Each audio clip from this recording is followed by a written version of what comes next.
Question number 2, which of the following matrices are equal. इस question में ये बताना है कि कौन कौन से मैट्रिक्स जो हैं वो एक दूसरे के इक्वल हैं।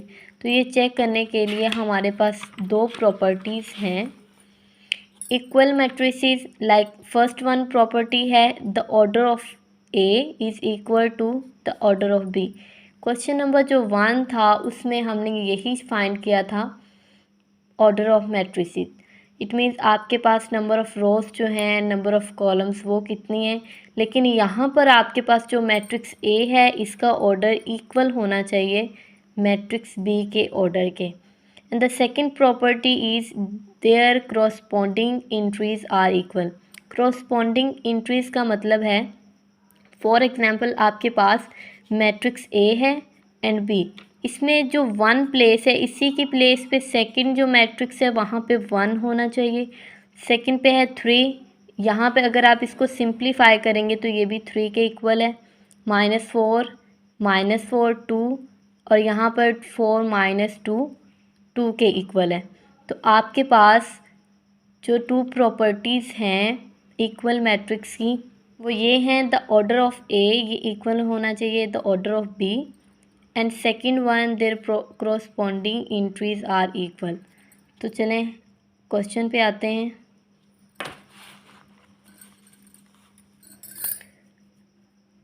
Which of the following matrices are equal. First one A matrix, इसका पहले आप फर्स्ट प्रॉपर्टी के इक्वल इसका ऑर्डर फाइंड करेंगे, फर्स्ट रो फर्स्ट कॉलम। तो इसका जो ऑर्डर होगा 1/1। मैट्रिक्स बी, इसका order 1 row 2 columns, so order will be 1/2। Matrix C, इसको आप थोड़ा सिंप्लीफाई करें तो ये होगा C इज़ इक्वल टू 5 - 3 5 - 2 3 और इस मैट्रिक्स का जो ऑर्डर फाइंड करेंगे वो होगा 1/1।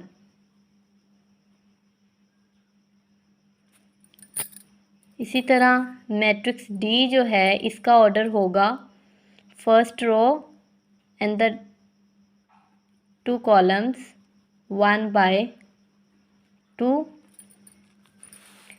मैट्रिक्स ई जो है इसमें 2 रोज हैं एंड 2 कॉलम्स, सो इसका जो ऑर्डर होगा 2/2। सेम एज एफ पार्ट, इसमें 2 रोज हैं एंड 1 कॉलम 2/1। जी पार्ट, इसको सिंप्लीफाई करेंगे जी इज़ इक्वल टू 3 - 1 2 3 + 3 6। सो इसका जो ऑर्डर होगा वो होगा 2/1। एच पार्ट, इसका भी ऑर्डर है 2/2।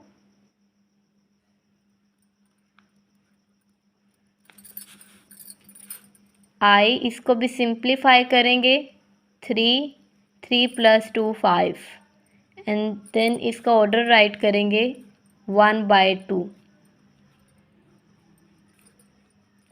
लास्ट पार्ट, इसको सिंप्लीफाई करें j is equal to 2 + 2 2 - 2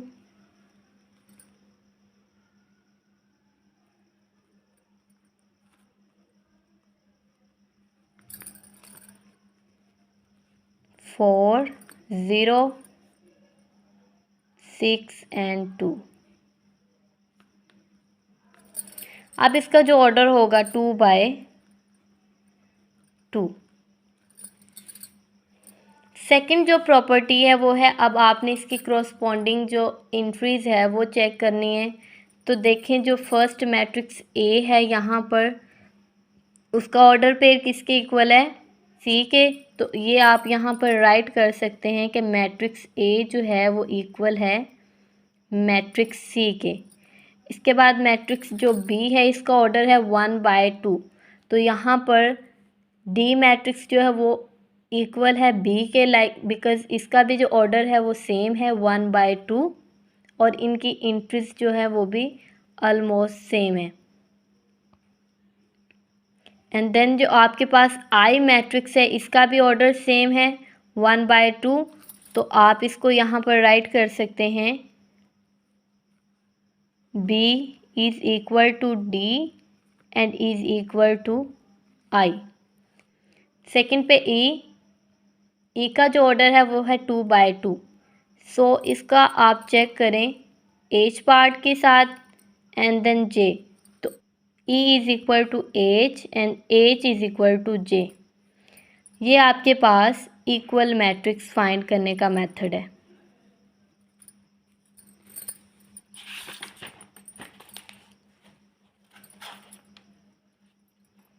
Exercise 1.1 question number 3, find the values of A, B, C and D which satisfy the matrix equation। अब आपके पास जो फर्स्ट मैट्रिक्स है वो लाइक अ इक्वेशन इंट्रीज दिया हुआ है and the second one is entries, तो आपके पास जो corresponding नंबर्स होंगे उसको आपने राइट करना है। Find the values of A, B, C and D which satisfies the matrix equation। आपके पास 2 मैट्रिक्स गिवन है, इसको इस तरह से राइट करना है A प्लस C, इसके इक्वल एंड corresponding जो मैट्रिक्स है वहाँ पर एंट्री है 0। A plus C is equal to 0। Second पर है A plus 2B is equal to -7। C minus 1 is equal to 3। 4D minus 6 is equal to 2D। इसको आप लाइक इक्वेशंस भी राइट कर सकते हैं। इक्वेशन 1 सॉल्व करने में इजी होगा, equation 2, equation 3 and equation number 4। इसमें आप चेक करें कि फर्स्ट पे ऐसा कौन सा नंबर है जिसकी आप वैल्यू इजीली फाइंड कर सकते हैं A, B, C, D में से। तो अगर हम यहाँ पर इक्वेशन 3 की बात करें तो आप यहाँ पर राइट कर सकते हैं फ्रॉम इक्वेशन 3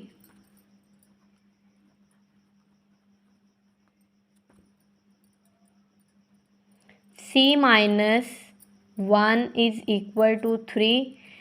-1 को जब आप राइट साइड पे मूव करेंगे तो इसका जो साइन है वो चेंज हो जाएगा। C is equal to 3 + 1 which is equal to 4। So C की जो वैल्यू है वो है 4। अब चेक करें कि कहाँ पर C यूज़ हो रहा है, कि आप इसकी हेल्प से किसी और नंबर की वैल्यू फाइंड कर सकते हैं। लाइक A जो है क्वेश्चन नंबर 1, यहाँ पर C यूज़ हो रहा है, तो अगर आप यहाँ पर C की वैल्यू पुट करते हैं तो आप इजीली A की वैल्यू फाइंड कर सकते हैं। तो यहाँ पर आप राइट करें putting value of C in equation 1।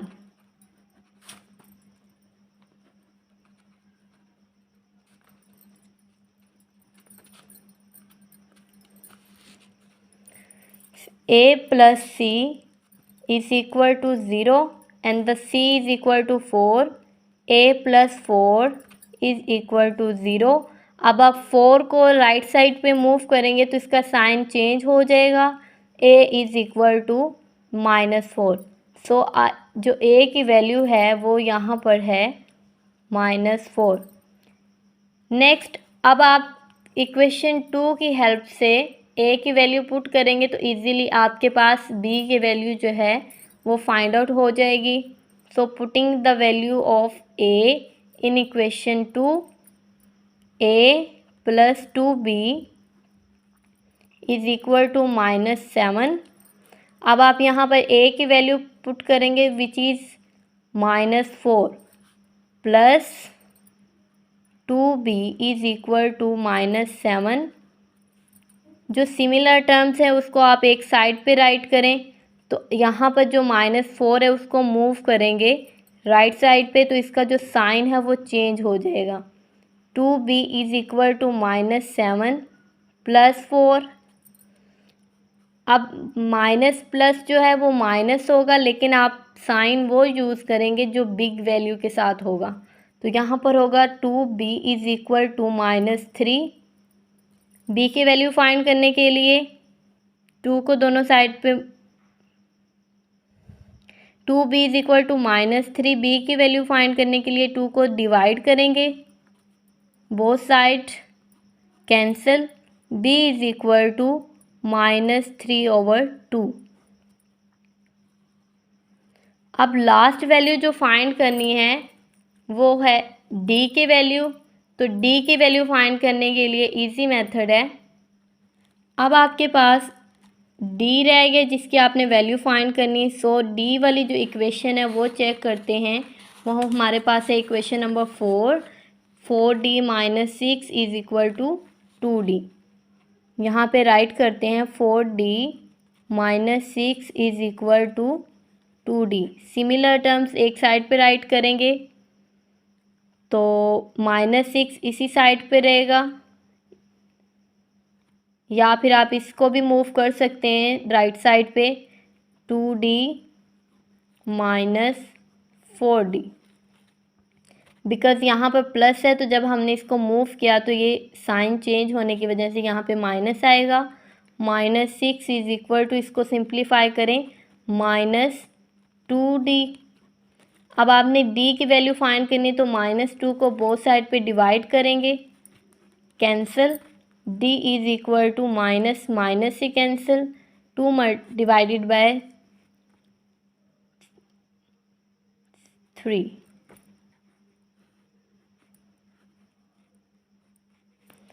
ये आपके पास a is equal to -4, b is equal to, b की वैल्यू